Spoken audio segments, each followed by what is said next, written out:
Hello students, NK Mittal law class में आपका स्वागत है। मेरा नाम निधि मित्तल है। हम अपना आज का टॉपिक स्टार्ट करेंगे जो रिलेट करेगा डॉक्ट्राइन ऑफ इलेक्शन से, जो रिलेट करता है ट्रांसफर प्रॉपर्टी एक्ट के सेक्शन 35 से। तो चलिए फिर अपनी आज की क्लास स्टार्ट करते हैं। हम बात कर रहे हैं डॉक्ट्राइन ऑफ इलेक्शन के बारे में। बहुत सिंपल एक एग्जाम्पल से स्टार्ट करेंगे। सपोज करिए यहाँ पर जो ए है जो कि प्रॉपर्टी को ट्रांसफ़र कर रहा है ट्रांसफरी के लिए, ठीक है। अब एक बात समझना, ए जो है वो इस प्रॉपर्टी का रियल ओनर नहीं है और ना ही इसे कोई राइट दिया गया है रियल ओनर के द्वारा प्रॉपर्टी को ट्रांसफ़र करने का। ए ने प्रॉपर्टी को ट्रांसफ़र करा और रियल ओनर के पास, सी जो रियल ओनर है प्रॉपर्टी का, उसके पास गया और उसके पास जाकर इसने कहा कि वो इस प्रॉपर्टी को बेचने से जो बेनिफिट हो रहा है वो बेनिफिट रिसीव करना चाहता है या फिर वो अपनी प्रॉपर्टी वापस प्राप्त करना चाहता है।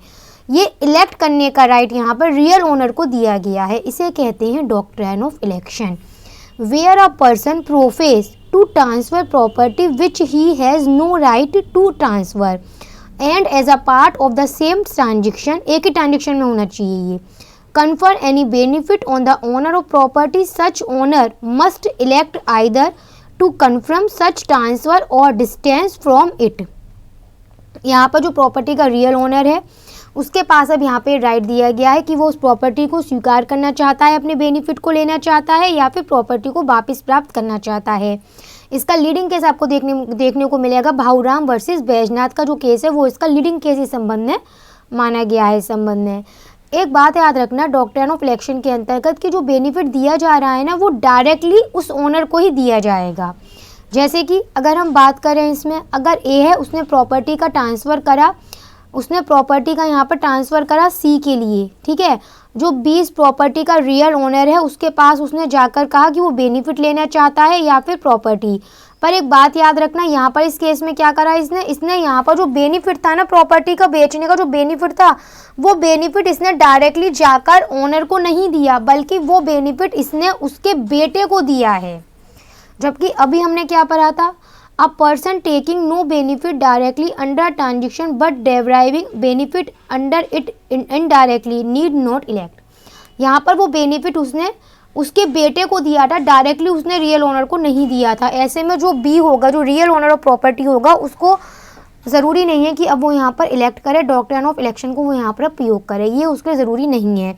और एक इम्पॉर्टेंट बात ये आती है कि जिस कैपेसिटी में वो प्रॉपर्टी को धारण करे हुए है उसी कैपेसिटी के बेस पर उसको बेनिफिट जाना चाहिए और डायरेक्टली बेनिफिट उसी के पास में ही जाना चाहिए।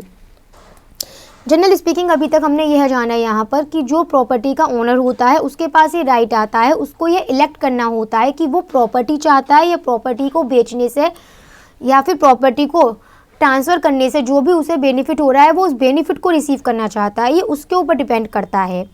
अगर यहाँ पर वो सीधे प्रॉपर्टी का बेनिफिट रिसीव कर लेता है तो कोई कलेश की बात नहीं है, लेकिन अगर ये पता चलता है कि वो प्रॉपर्टी का बेनिफिट रिसीव ना करके अपनी प्रॉपर्टी को वापस लेना चाहता है, अगर यहाँ पर ये पता चलता है कि वो उस प्रॉपर्टी का बेनिफिट रिसीव नहीं कर रहा बल्कि अपनी प्रॉपर्टी वापस लेना चाहता है, तब क्या होगा फिर यहाँ पर। अब ढंग से समझना जरा, मैंने अभी आपसे यहाँ पर ये बात करी कि जो प्रॉपर्टी का रियल ओनर होता है उसके पास ये राइट आता है कि या तो वो अपना प्रॉपर्टी को एक्सेप्ट कर ले या अपने बेनिफिट को ले ले। अगर यहाँ पे वो यह कहता है कि वो प्रॉपर्टी का बेनिफिट रिसीव करता है तो इसका मतलब बेनिफिट रियल ओनर को चला जाएगा प्रॉपर्टी का और जो प्रॉपर्टी होगी वो ट्रांसफरी को हैंड ओवर कर दी जाएगी। लेकिन अगर यहाँ पर रिजल्ट ये निकलता है कि वो प्रॉपर्टी को रिसीव करता है, जो ओनर है प्रॉपर्टी का वो बेनिफिट को रिफ्यूज़ कर देता है और प्रॉपर्टी को रिसीव करने की बात करता है, तो इसका रिजल्ट होगा कि जो ट्रांसफरी होगा वो इसमें डिसअपॉइंटेड ट्रांसफरी कहलाएगा। वो क्या कहलाएगा ट्रांसफरी इसमें, वो ट्रांसफरी यहाँ इस संबंध में डिसअपॉइंटेड ट्रांसफरी कहलाएगा। और अगर ये पता चलता है इस मामले में यहाँ पर कि इस डिसअपॉइंटेड ट्रांसफरी को जो प्रॉपर्टी ट्रांसफ़र करी गई थी वो फ्रीली करी गई थी, मतलब एज अ गिफ्ट करी गई थी, एज अ ग्रेजुइटीज करी गई थी, और यहाँ पर डॉक्ट्राइन ऑफ इलेक्शन का प्रयोग होने से पहले ही जो ट्रांसफरर है वो मर गया है या इनकेपेबल हो गया है फ्रेश ट्रांसफ़र करने से, तो अब रिजल्ट क्या होगा इस संबंध में। या फिर अगर ये देखा जाए कि उसने बाई कंसिडरेशन प्रॉपर्टी ट्रांसफ़र करी थी इस संबंध में और जो ट्रांसफ़र है वो डिसअपॉइंटेड ट्रांसफ़र ही बन गया है। और ये तो समझ में आ गया आपको कि वो डिसअपॉइंटेड ट्रांसफ़र ही कब बनेगा यहाँ पर, जब जो प्रॉपर्टी को ओनर है उसने बेनिफिट रिफ्यूज़ करके प्रॉपर्टी को ही वापस अपना प्राप्त कर लिया है। इस एग्जाम्पल को रीड कर लीजिएगा। The firm of Sultanpur is the property of the C. Property किसकी है? ये सी की है। कम से कम 800 रुपये की है। इसका जो ए है transferor, by an instrument of gift profess to transfer it to B. ये ट्रांसफरी है बी, उसने इसे दे दिया इस प्रॉपर्टी को 1000 रुपये में, ठीक है। To C, C elect to retain the firm. और सी कौन था? हमने पहले ही कहा था सी रियल ओनर है। यहाँ पर जो इस संबंध में सी है उसने अपनी प्रॉपर्टी को इलेक्ट करा है। सी ने क्या करा? अपनी प्रॉपर्टी को इलेक्ट करा है। इसमें 3 लोग हैं, ए, बी और सी। यहाँ पर ए कौन है? ट्रांसफरर है, जो प्रॉपर्टी को ट्रांसफ़र कर रहा है बी के लिए। बी ट्रांसफरी है, सी यहाँ पर रियल ओनर है। प्रॉपर्टी का जो मूल्य है वो 800 रुपये है, लेकिन बेनिफिट मिल रहा है, प्रॉपर्टी बिक रही, प्रॉपर्टी का 800 रुपये है, लेकिन यहाँ पर वो यहाँ पर सी के सामने कह रहा है कि वो उसको 1000 रुपये तक दिलवा देगा इसका बेनिफिट के रूप में। प्रॉपर्टी चाहता है या फिर 1000 रुपये चाहता है। सी ने कहा कि वो अपना फ्रॉम प्रॉपर्टी वापस प्राप्त करना चाहता है वो अपनी, और उसने जो उसको 1000 रुपये का बेनिफिट मिल रहा था वो स्वीकार करने से उसने मना कर दिया। इसका मतलब ये कि अगर उसने यहाँ पर जो ओनर था, अगर उसने यहाँ पर प्रॉपर्टी को वापस प्राप्त करा है और बेनिफिट को मना कर दिया है, तो जो ट्रांसफरी होगा वो डिसअपॉइंटेड ट्रांसफरी बन जाएगा। और इस ऐसे केस में अगर ये पता चला कि यहाँ पर जो ट्रांसफरर था ए, यहाँ पर वो डॉक्ट्रिन ऑफ इलेक्शन का प्रयोग होने से पहले ही मर जाता है, अब क्या होगा? अब उसका रिजल्ट यहाँ पर फिर ये होगा, जो इसके रिप्रेजेंटेटिव हैं, ट्रांसफ़र के जो रिप्रेजेंटेटिव हैं, मस्ट आउट ऑफ 1000 रुपीज़ पे 800 टू बी। उन्हें बी को यहाँ संपत्ति, बी को यहाँ पर संपत्ति का मूल्य उन्हें इसमें प्रदान करना पड़ेगा। ट्रांसफरी को कुछ तो दिया ही जाएगा इस संबंध में। अभी तक हमने इस संबंध में क्या जाना? अभी तक हमने यहाँ पर इसमें ये रीड करा है हमने इसमें कि जो ट्रांसफरर होता है, जिसके पास में प्रॉपर्टी को ट्रांसफ़र करने का कोई राइट नहीं है, उसके द्वारा प्रॉपर्टी को ट्रांसफ़र करा गया है। अब यहाँ पर जो प्रॉपर्टी का ओनर होता है उसके पास में जाकर उसको यह कहा गया कि या तो वो अपना बेनिफिट स्वीकार कर ले जो मिल रहा है, या फिर प्रॉपर्टी वापस प्राप्त कर ले। अगर यहाँ पर जो ओनर है वो चाहे तो बेनिफिट रिसीव कर सकता है और प्रॉपर्टी भी ट्रांसफरी को हैंडओवर हो जाएगी, या फिर अगर वो चाहे तो प्रॉपर्टी वापस प्राप्त कर सकता है और ट्रांसफरी डिसअपॉइंटेड ट्रांसफरी की कैटेगरी में चला जाएगा।